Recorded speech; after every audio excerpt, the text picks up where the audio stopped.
this life. We are born again. Open your heart. Spend this time in your head. Hello, everybody, and welcome back. It's really, really, really late, and we're really, really, really sorry, and we're really, really, really missing somebody. Janet, we love you, and we miss you. Janet's got a lot going on her plate right now. Honestly, a lot of us do. So she could not be here. Go check out her channel. Be praying for her, sending good vibes to her, and let her know that you missed her as much as us. So, Neely, Lindsay, welcome to the Magnificent Three. Sure, we'll go with it. Good. But does that mean we have to be magnificent? Because I don't know, I'm not really feeling it. I don't know any magic tricks. Yeah. You're at the beach right now, and that is magnificent. Yeah. The beach is magnificent. I'll give you that. Okay. See, and I've got like 7 inches of snow outside, which is fairly magnificent. Wow. Yeah, in a different way. Lindsay? I do not have 7 inches of snow or the beach. I've got like a dusting of snow on the ground with snow that's flying this way across my line of sight. And so it's not really accumulating anywhere. And I don't have high hopes that we'll have like snowman building snow anytime soon. And it saddens my heart. Not magnificent. I'm sorry. No.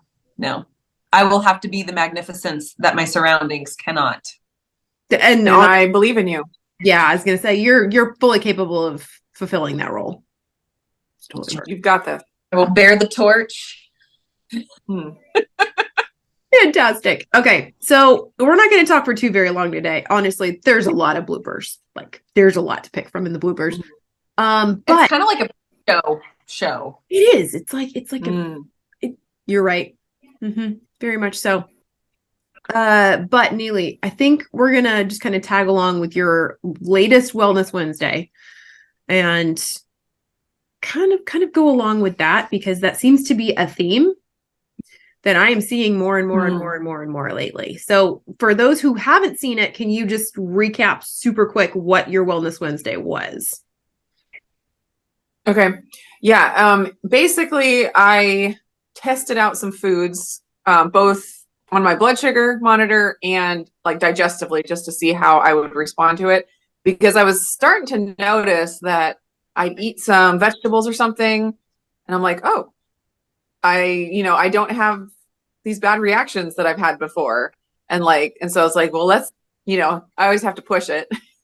And so I'm like, okay, let's try some more. Let's go as far as we can. And I actually decided to try some beans.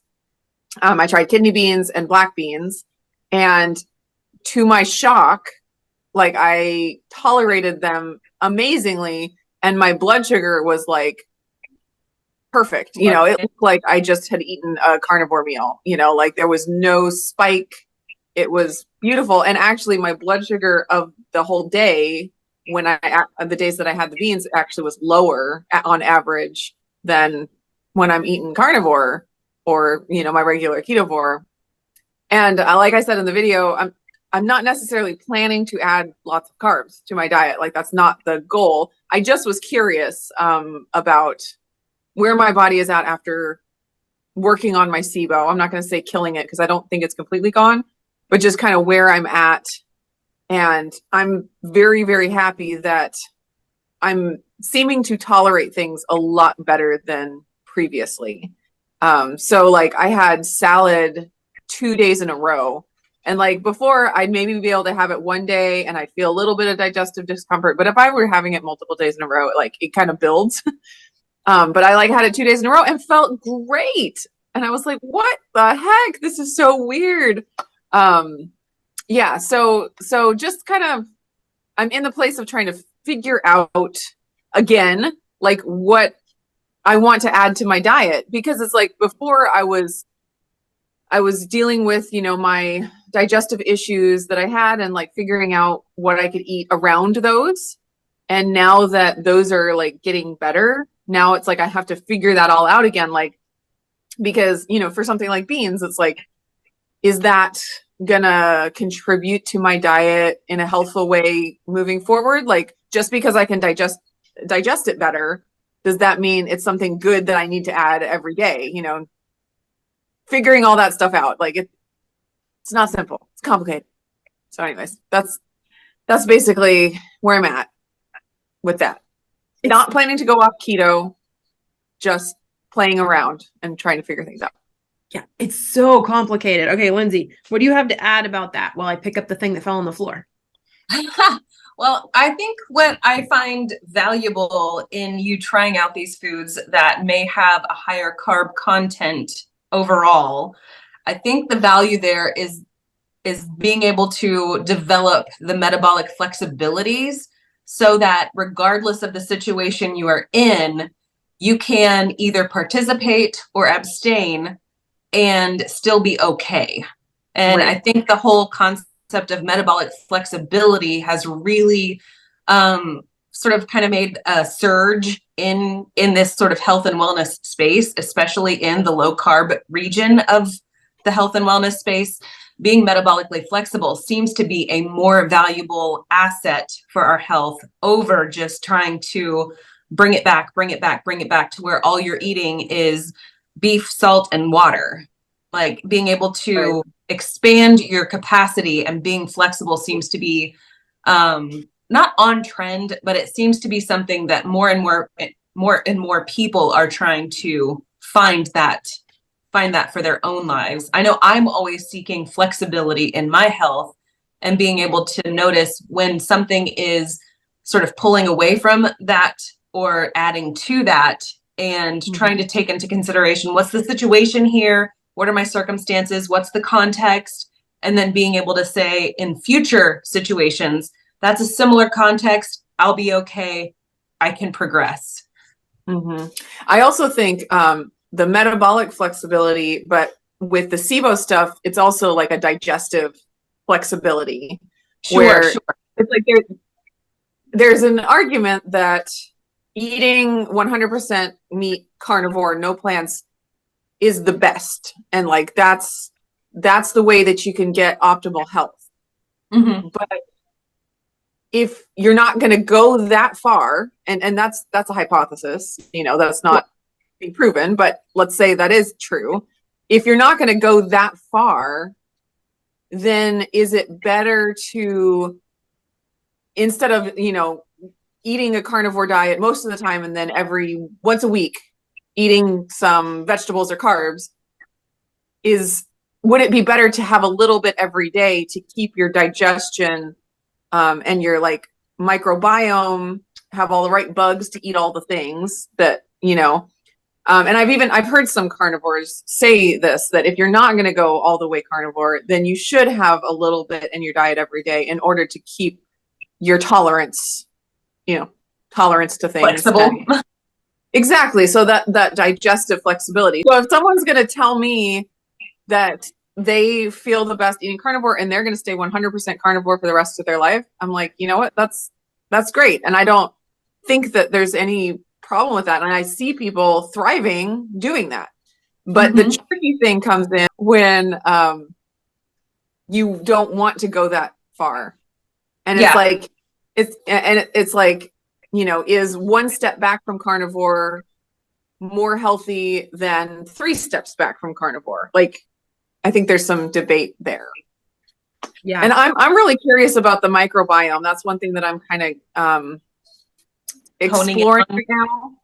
Yeah, because the carnivores will say, you know, your microbiome adjusts to the carnivore diet and you can be perfectly healthy. But then the trouble is, if you want to eat other things every once in a while, your microbiome is not adjusted to that. And I think that's part of I've got the SIBO going on. And then also my microbiome just doesn't have the right gut bugs to digest the fiber and things. And like, I want to have those. I want to be flexible so that I can go to someone's house for dinner and not be in crippling digestive pain that night, you know? Like, I think that's super valuable for me. And like I said in my video, everyone gets to choose what's valuable to them. And if they're perfectly fine, you know, saying they're bringing their own food to the dinner or just eating the meat, like there are people that do that, and that's great. And, you know, more power to them. But it's a value to me to be able to travel and to, in times of, you know, difficulty with less food available, to have a broader diet that I'm able to tolerate. Yeah, there's so much in Valid. that. There's a couple of things I'm gonna interject real quick. Some people do truly need beef, salt, and water, and we all recognize that. So don't think that we aren't in agreement that some people need the lion diet. But some people, like me, thought that the lion diet was the end all be all and it was going to save me. And when I tried it, it not only failed me, it made me worse. And it took me 2 years to accept the fact that maybe what I had learned about the carnivore and the lion diet and even the keto diet maybe wasn't 100% accurate for myself. And that was a tough pill to swallow. I'm with you, Neely. I think that there's a whole lot more about the gut microbiome that we do not understand. And while we as humans may not need fiber, I discovered my gut bugs do. They need that fiber. They do not digest. I began getting so sensitive to foods that I couldn't even eat the regular, just plain old meat. Yes, grass-fed, grass-finished with just meat. I couldn't eat any of it without getting some serious inflammation. So once I started incorporating some new foods, fiber items like pumpkin was one of the very first things that I brought back in. As soon as I did that, I have been able to add in dozens of other foods, most of which would be considered keto. I have a salad almost every day now with no inflammation, no negative side effects. And yet before that, I couldn't even eat the beef. And now I can do that. So for me, I found the same thing. I actually don't share what I eat in a day a lot of the time anymore because I don't want people to copy me. Because now my diet is based on my muscle testing to see what my body actually wants. And yesterday was mostly a carnivore day. I didn't have much except for that one little salad. Everything else was pretty much carnivore. Today has not been a carnivore day. It's been a low carb day. And it's been more of a Sally Norton type low oxalate day. There are some days that I have higher oxalates.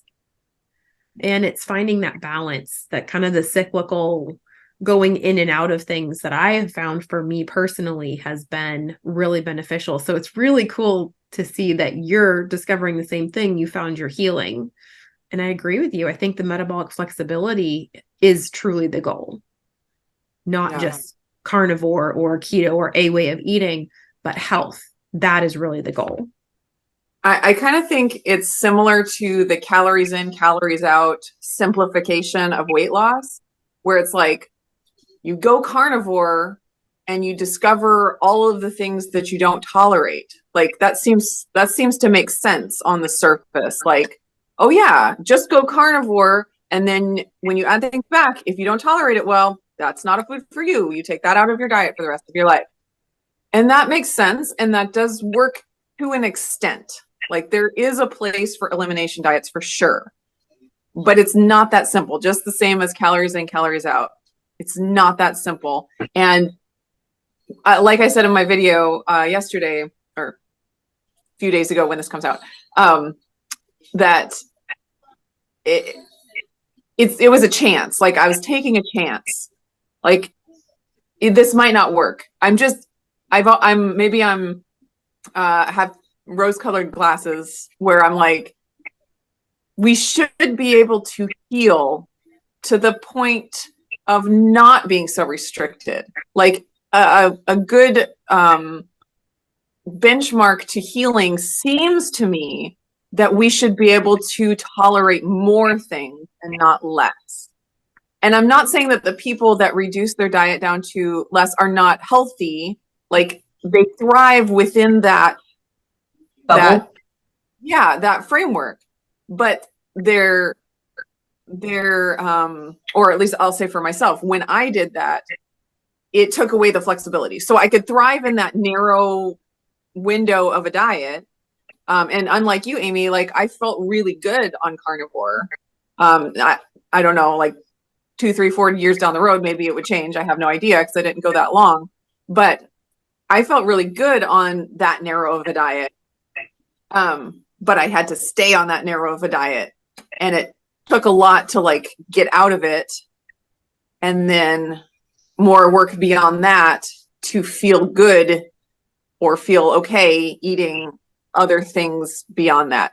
But like, the hope is that there are things that you can do that actually change your body's response to food. Instead of just focusing on the food and this food is bad for me and this food is good for me. There is, I mean, obviously high fructose corn syrup is on the bad list for everyone, no matter what their, state is. But the idea is that you can actually change your own body, and you can get your body to be in a healthier place. I think I said this on our live on Tuesday, but there's a doctor on YouTube who's a gut doctor, and I don't even remember what the video was that she was and what she was talking about, but she had this great analogy of, she had a piece of paper and she drew like a cliff, and she had a little stick person right on the edge of the cliff and a little stick person like back farther. And it's like, these two people both are like symptom free. They're not off the cliff yet. They both feel good. But this person that's close to the edge, one little push of something and they're off the cliff. This other person that's farther back, they get that same little push and they're fine. They're still symptom free. Like, they're more resilient to the things that are, coming at them. So I think of all of the different hacks and like biohacking that people are doing, like blue light blockers and cold plunges and grounding, like all those things are good. Yeah. But if you're at a place where you have to do all of those things or else you're destroyed, like, you're really close to the edge of that cliff. And I'm not saying that that's, any fault of anybody's. It's just, that's the reality. But my thought is, healing should look like more resiliency and like moving back farther from the edge of the cliff. And that's what I want to do. Like I said, maybe I have rose-colored glasses. Like, I need to accept where I'm at, and maybe that's not possible. But I'm like, why not try? Why not make an attempt for that? Yeah, Lindsay, go ahead. There were so many pieces there. And then you talk about this cliff, and the only thing I can remember is when we used to live in Lehigh, Utah, there was this cliff in Draper, Utah, where people would go base jumping and sail down. And so you're sitting here talking about being just like one step from the edge of the cliff, and I'm like, I want to go base jumping. That's Lindsay. Well, as long as you got a parachute, that's good. So I wrote things down, but they don't make sense to me at this very moment. I saw you writing stuff down. That's why I was like, Lindsay's got stuff to say. She's on top of it. Interpreter. Listen. Yesterday I was on one of my friend's live streams, like in the live stream chat, and she was talking, and she had said something about, like, imagine your life if you had literally everything that you could possibly want, need, desire, et cetera, like, you have the perfect house, you have the perfect life, all of the financials are completely managed, all of the skills, you have everything you ever dreamed and hoped for. What would you do? And I was like, I would be so bored. I don't think that's what she was like intending for the conversation to go toward. But I was like, and I feel like I just had one of those moments where the conversation was going one trajectory, but my brain took a hard left and said, that sounds fun. Base jumping. Okay. That wasn't the talking. If you remember your stuff, then you can jump in and interrupt me anytime. Okay. I agree. I think, and one of my really good friends and my best friend have both started saying carnivore is not the goal. It's the tool. Unless it is for you. Yes. Like some people have that goal and that's fine. Everyone gets to choose their goal. And it was for me for the longest time, which is why I forced it for so long. I was like, you are going to work because I know the science. I know what's going to work. And it wasn't enough. My body was like, you cannot make me do something. So bringing fiber back in for me made all the difference in the world for what I could and couldn't handle, waking those bugs back up. And we're all in such a different place. And we tend to throw these blanket statements out there of, everybody should go carnivore because it'll heal all of your problems. And it could be true to a point. And it could work for a while. And then you could have someone like me who had to bring other stuff back in. Y'all, everyone says carnivores don't get vitamin C deficiency. We don't get scurvy. Y'all, I was starting to get scurvy. I'm not even kidding. Like I couldn't touch my gums without them starting to bleed. My teeth were starting to get loose. Tell me again, carnivores don't get scurvy. And I'm like, okay, there's a point in time where I cannot force my body to extract the nutrients from this meat that I'm eating. We always say that the animal products are so much more bioavailable than the plants are. But if your body is not working properly, then you may be one that can pull something like vitamin C out of your plants easier. And that was even with me taking the liver supplements because I can't stand liver. It didn't matter. And that's like me with the iron. I was eating all the iron. That didn't make a difference for my body. Nope. Exactly. So these blanket statements of, everyone just needs to go carnivore and it'll heal everything. I'm like the poster child for it didn't work. And sometimes it's hard to not take it personal and be like, I failed. It didn't work. And anytime it doesn't work, how many people want to say, I failed? Let's talk about it. And that's what I found is actually more helpful to a lot of people is when we talk about what didn't work, because then they don't feel like they're alone anymore. So it's been a very interesting and wild ride for the past 4 years on this low carb journey of mine. And I'm still technically low carb. If you take the average of my week, I am still definitely low carb. But we went to some friend's house the other day. And my husband said, yeah, they're inviting us over for dinner. My heart skipped a couple of beats and I said, they're cooking? And I said, are we taking stuff? And he looks at me, he goes, I figured we could try it. He goes, you're getting so much better. And I said, okay, let's do it. So we went over to their house and they served a white chicken bean soup. It was just chicken broth with chicken, white beans, green chilies, onions, whole foods. They had bread on the side. I didn't touch the bread. I know gluten and me absolutely are not okay. But I had 2 bowls of this stuff. The next morning I got up. I had not gained a single pound of inflammation. I felt fantastic. I slept wonderfully. And I think part of my problem is I was never able to balance my electrolytes. By drinking electrolytes or taking supplements, it was too much. My body couldn't do it.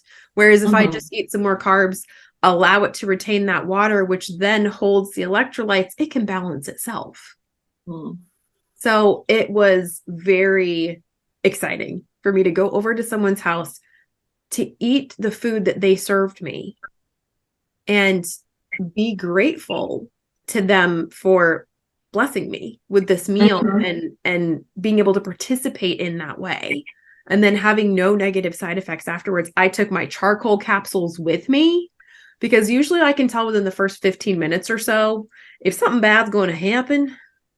It'll happen in the first 15 minutes. It'll start. I'll flush. I'll get my little rainbow. It's really bright. I'll pop those pills and then it mitigates. I didn't need them at all.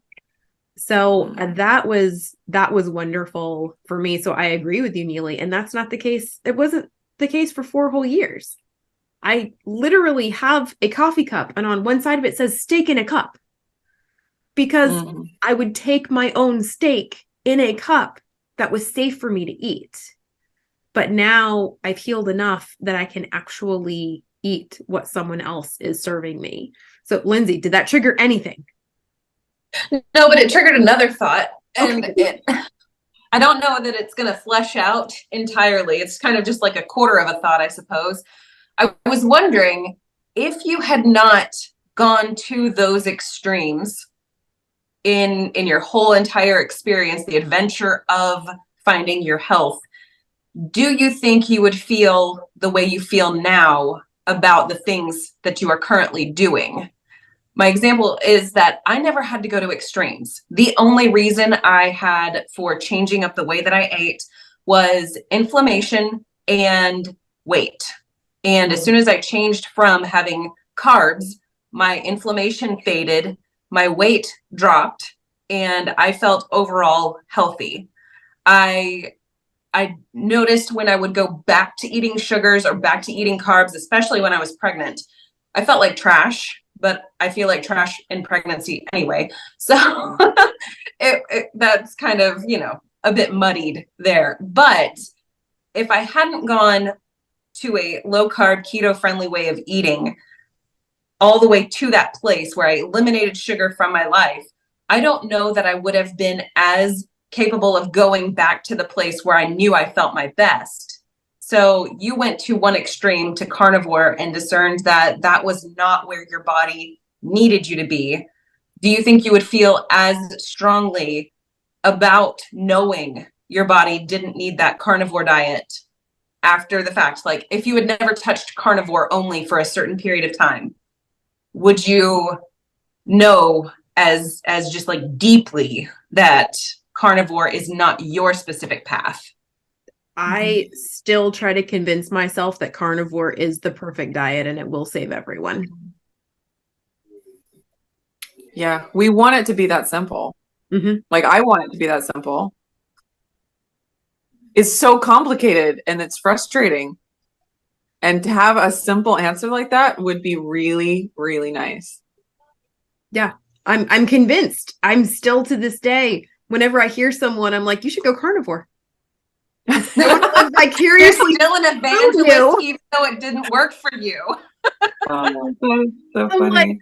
But and I think in a way it did work for me because I think it was a reset that I went to, and I hit this point where we've done as much as we can do. You're going downhill now. So now it's time to make some new adjustments. And I had to learn my own body in a whole different way.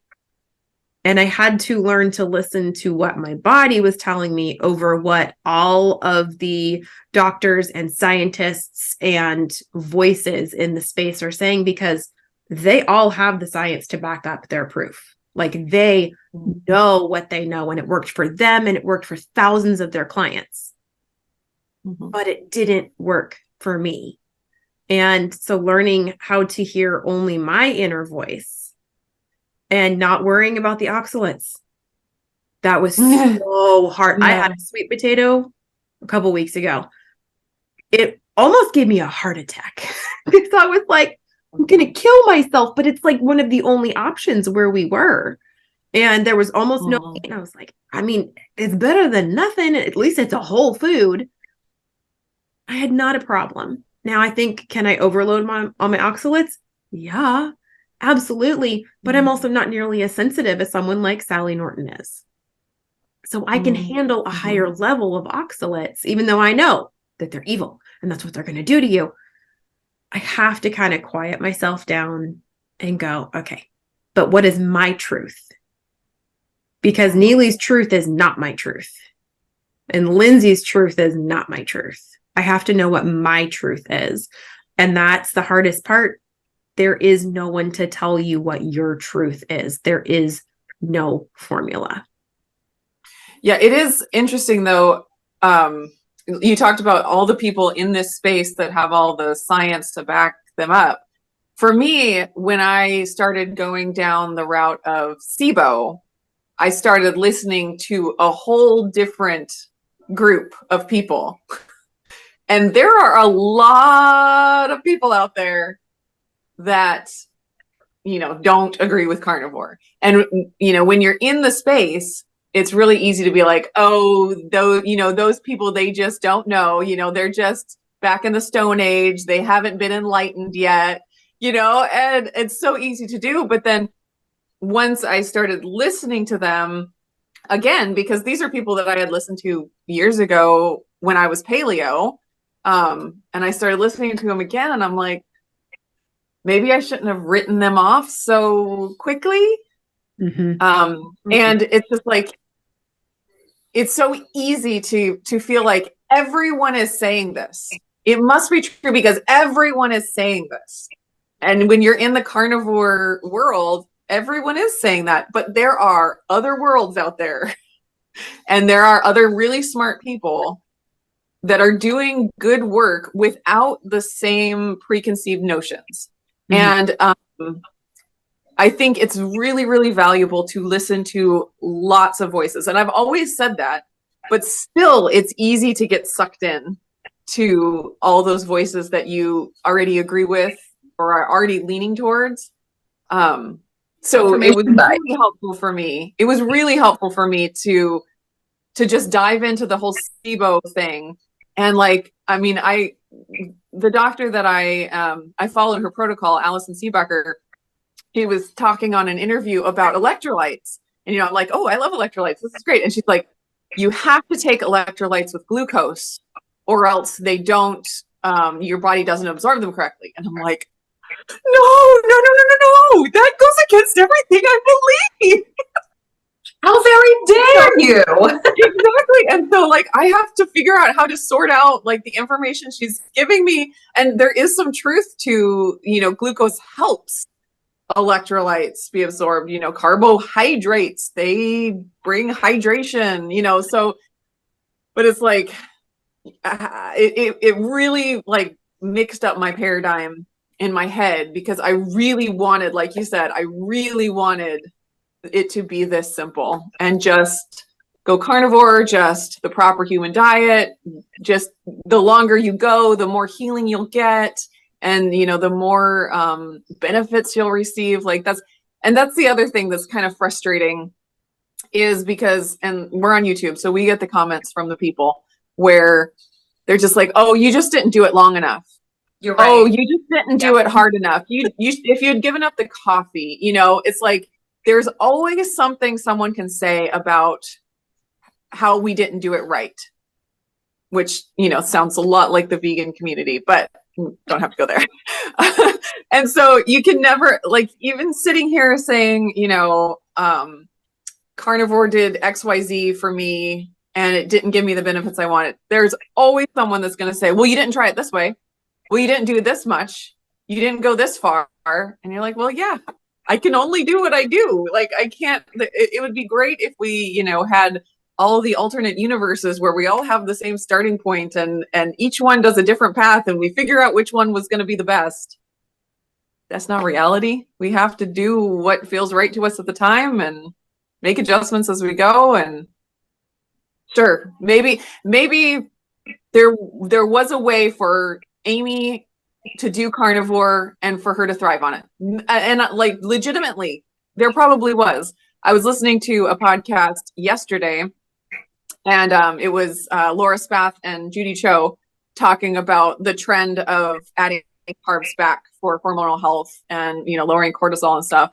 And basically their take is that it's a Band-Aid. If you add carbs back and you feel better, that's Band-Aiding the problem. And you could have gone down the path of doing something else in order to feel better on carnivore. You could have made carnivore work. That's a valid hypothesis. Totally. And I legitimately think like, if Amy, if you went and got like all the tests and like all the things, it went to the top doctors and whatever, you could probably find a way to make your body thrive on carnivore. So, but you don't have that like that. So sure, but that doesn't help you, you know, because you don't have that information.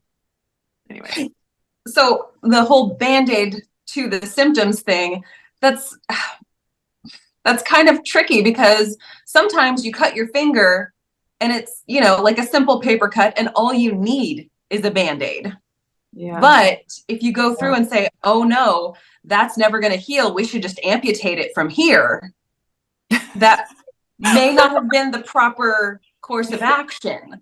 So I'm not invalidating what they're saying, because, you know, sure, if you caught the gangrene, then maybe cutting the finger off was appropriate. But if all you got was a paper cut and you can go wash it out with some soap and put a Band-Aid on it, that might be sufficient and your body can heal itself from that point. Right. So well, I think what their point was with the Band-Aid idea is that it won't last. Because what they said was, I'd like to see someone who, you know, felt bad on carnivore, added carbs back 6 to 12 months down the road, if that's still working for them. And their hypothesis was that it's not going to work that long, and that it's just, it makes you feel better initially, but that it's not going to make you feel better long term. And hey, maybe not. And, you know, valid. For certain people, that's probably going to be true. Sure. But, you know, we all have to just figure out what makes sense for us in the path we're on. So, yeah. Amy, I feel like you had something to say, and I actually do have something sort of ish. If you would like to say what you have to say. Maybe I should reach out to them in like 9 months.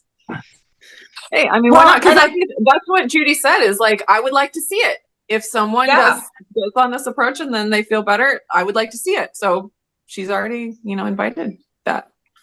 I would really like to see there be some sort of studies that we could get started now. I mean, obviously it requires funding, or it requires dedicated volunteer specimens to go through and actually keep track and keep logs and keep data and everything to be able to do that. I know I don't have the bandwidth for it in my life, but it would be fascinating if we could have that kind of study go on. And maybe there is that study happening and we just don't know about it right now, or whatever the case may be. But I think it could be valuable to say, okay, what does really happen here? But also recognize that each individual plot on that graph is a human who has a whole varying set of circumstances, context, biochemistry, etc. Like, you really have to, that's really tricky. Yeah. I also think that humans are very, very adaptable, and that it's like, I do believe that there is a way to make carnivore work. Like I said, like, I think like you can make it work to thrive on it. You can make a vegan diet healthier, you know, than other vegan diets. Like, the body can adapt to a lot of things. So it's like, I don't think there's just one diet out there that you're going to thrive on this one, and on this, all these other ones, you're going to die a premature death, you know, which is the comments that I get on YouTube is, you know, well, when you have diabetes and heart disease and you're dying in your old age, you'll look back and wish you would listen to me, you know, like, gone carnivore. That's like, exactly okay, it. Sure. I will wish that in that moment, and I will let you know. You're right. But I think that there are ways to make so many kinds of diets work. Sure. And I think it comes back to our bodies and how they handle things. Because if you think about like all the different people groups of the world throughout history, there's so many different kinds of diets out there. And people have thrived for thousands and thousands of years on all these different kinds of diets. And it's because their bodies were healthy and they processed what they ate well, and, you know, absorbed nutrients well. And if we can get our bodies to that state, I hypothesize that we could thrive on a huge variety of diets. Yep. Agreed. But it has to do with getting our bodies to a certain state. Yeah. And you know, in the metabolic mess that we live in America, I think maybe there are certain people who are so broken metabolically that they have to just stay keto or carnivore. Like the ship has sailed. And I've had to like think about this for myself. Like, has the ship sailed for me? Like, do I have the possibility of getting my body to the place where I could thrive on a variety of diets? I don't know. Like that's the big test that I am undertaking right now. And like I've said so many times, I might go back to a more carnivore diet. Like, if this doesn't pan out for me, this is just an experiment. This is trying to see if this is possible before I throw in the towel and say, all right, I'm going to eat carnivore the rest of my life. It's like, why not try before you, I mean, yeah, for me, I would write why nothing shouldn't I try? Yeah. And there's one thing that we've danced around a little bit, but now I'm going to call it out into the room. Money is a thing. Oh, yeah, that's right. That's true. And like Neely, you were talking about getting all of the tests, and you know, if we could just, and I'm sure you could, I am positive, I agree with you, I would be able to formulate the perfect carnivore diet that I would thrive on. But how much would the testing cost? How much would the food alone cost? And then if I know that it's perfect, then I need to get it to the rest of my family to save my family so that my children don't end up with cancer and they don't end up with How that. dare you eat a perfect diet and feed your children a Not not perfect diet? force it on your children. Exactly. Y'all, we have tiny Doesn't humans. end. They cost a lot of money to feed. And it looks, I say this all the time, it looks great on paper. Sure. But if I cannot afford to get the food that I need to perfect my carnivore diet, it's not sustainable. And food prices, y'all, we don't even have to say anything more than eggs. That's all you got to say. And everyone knows what I'm talking about. So it looks great on paper. And unless you are going to pay for me to eat the perfect carnivore diet for the rest of my life, you can't really tell me that I did it wrong.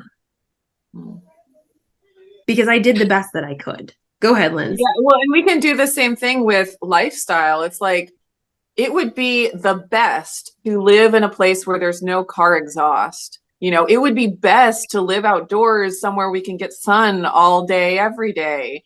No cell phone towers. There are so many bests that we just write off as not possible.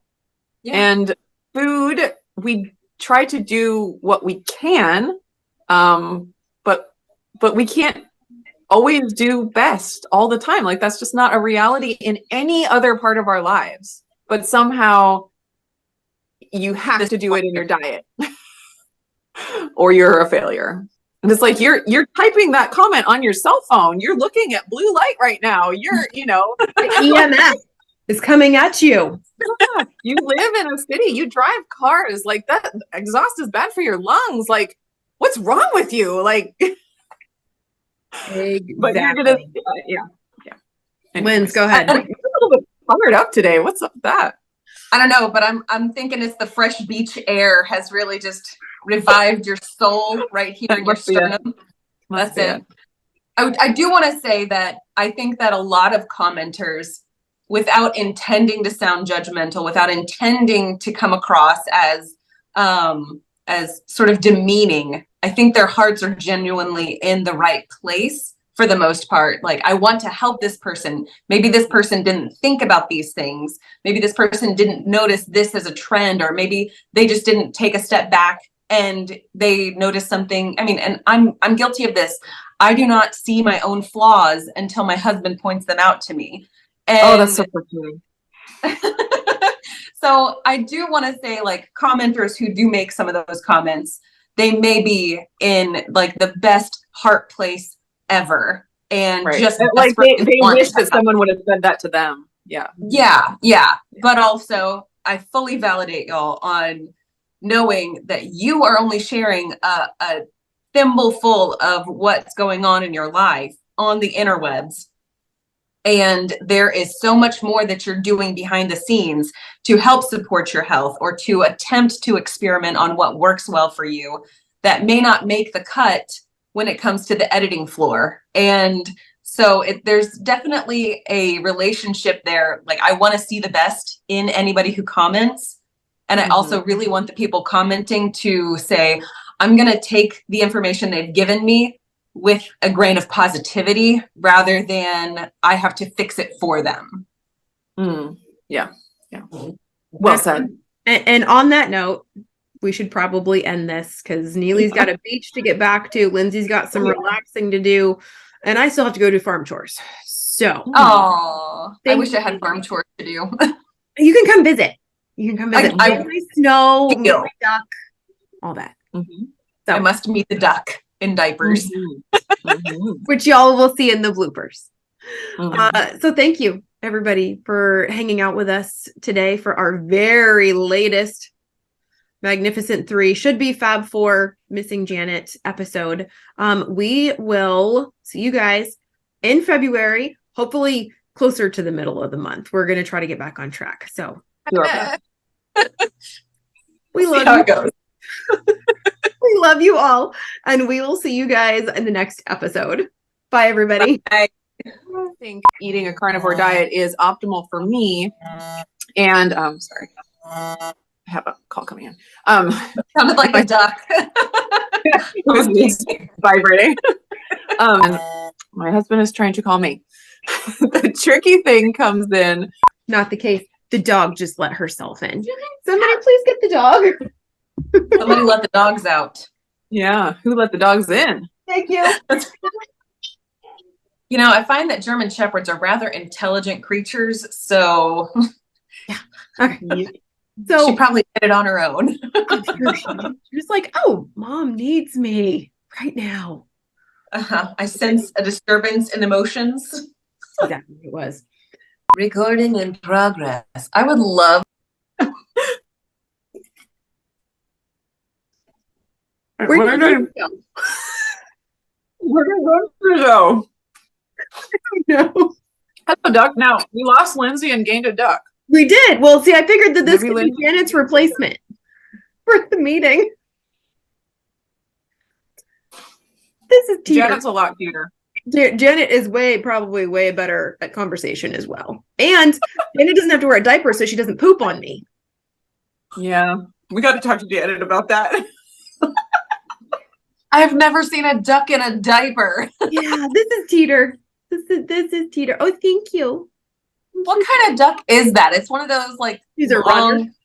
A runner, that's what it's called. Apparently, like those are hilarious to have in your garden.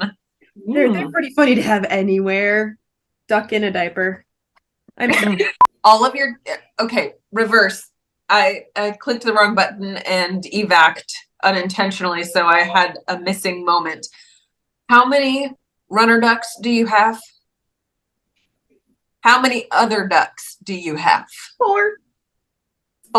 So how are we going to get her to multiply and propagate so you can have more runner ducks, because they are way more cute than other ducks? Well, come springtime, I'll be able to take her outside and let her mate with one of the males. But since I don't have any more runners, it would be a runner cross. I was gonna say, wait a minute, they can get runners out of non-runner ducks? Oh, Question marks? Oh yeah. I have questions. Yeah. I always have questions, but I have questions. When a mommy duck and a daddy duck love each other very much. Very much. How do the dogs like her? They think she's a dog. Delicious? No, they think she's a dog. And they want to be with her all the time. And they fight over who lays with her, or I mean, frankly, on top of her. But and then they like sit together, and she's just like sitting there like this. They kill her with their over enthusiastic affections. Yeah, which is very impressive considering Libelle usually gets triggered by all things bird. And she wants to like them. And with this one, she saved her from drowning. She was that's because She was in the Rubber bath. ducks don't look like the regular duck. Yeah, she was in her little. Looks like a toy. Yeah, ironically, she takes a bath in a meat processing tub. That's Because it's the right size. not dark. Like sleeping in a coffin. Saying she's like my vampire duck. So she takes her bath in this tub, and we put it in the bottom of the shower. And she was in there bathing, and she was splashing and so happy. And the dog thought she was drowning, and so she ran in and grabbed her by the wing and yanked her out, and then sat down like, "Ha! I saved her." I'm a good doggy. I'm not so much. I'm like, let's stop and see the things and have the fun. It's all I'm like, journey, it's all not about the destination. no, Oh, it's the all duck just destination. pooped. The duck's food. Oh, it stinks. Bless it. Oh, you're leaving now. Oh, you are going. Oh, that is disgusting. You are free. You are free, little one. Bernie, change the duck pants. Oh my goodness. Although, are there specific cloth diaper pants that you can put on the ducks? Because that could also be a niche worth exploring. Well, normally it's perfectly fine and normal, but I just replaced her bedding with straw. So now she's going through and she's finding all the little seeds that are in it. And so she's like gorging herself on junk food. So she's got the squirts now. Hey, that went a place I was not anticipating. It is just so nasty. So yeah, that was like stroganoff gravy. Too much, Amy. I did not need to know that. I did not need to know that. Well, you might someday want to know something. Or we might not. Good enough. Okay. Fantastic. Okay. We're done. It only took me Okay. 35 minutes to be able to do that. Leave the meeting. Leave. Thank you. Adios. Oh, and that's It's one of those internet days, isn't it? Can I leave? I can remove myself. Remove me. Don't report me to Zoom. Just remove me. Ban you. Fantastic. Stand down, Amy, for 2. Right? Oh my gosh. Fake Janet. Fake Janet. And I commented that why would you have a problem eating chili at someone else's house? Chili doesn't have beans. And somebody else responded. Chili is not pleasant without beans. If it doesn't have beans, it needs something like to go on. Like it's just a sauce. It doesn't stand on its own. Listen, It doesn't so stand on its own. the chili stands alone. Okay, it does. This is a hill upon which I will die. The As hill a of Texan. beans. On her hill of beans.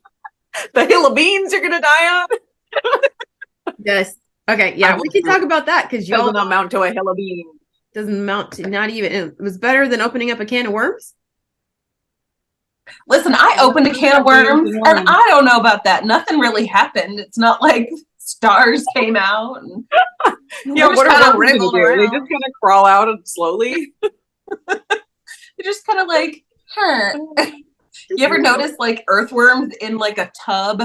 They're all kind of just like barely moving, like you can discern movement, but they're not like. There's not a whole lot of, yeah, they're not really making much progress. Not like a barrel of monkeys. No, definitely not like a bear monkeys. Ugh, I keep wiggling my desk here, and it just like wiggles the whole system that I've got going here. So forgive me. You're totally. Anyway, chili doesn't have beans. It's not chili. My chili has beans and chocolate chips in it. No, It's mole. It's a Mexican thing. Spice and chocolate go together in Mexico. So my chili has. I've never thought to use chocolate chips though, like just cocoa powder. Like you need the sweetness from the chocolate chip. It's the Lily's chocolate chips. I usually use the dark. It's what I had on hand. Well, and I do think that some touch of sweetness can sort of balance the acidity of the tomatoes. So, I mean, like food chemistry wise, it makes sense. It works. However, being from Texas, you don't put chili in the beans, or you don't put beans in the chili. Being from Arizona, Either one. being from Arizona, I do. So Yeah. Being Well, that I like last- food that tastes good, I do. that's true. To cut it in, you know. Okay. Come on, Bernie, you can do it. I should just start it. I should just start it. That's what I should do. So that's good. Good topic. We'll just go with that. Sounds great. Sure. Fantastic. Considering we've been talking for 21 minutes. Okay. Concerning. Ben.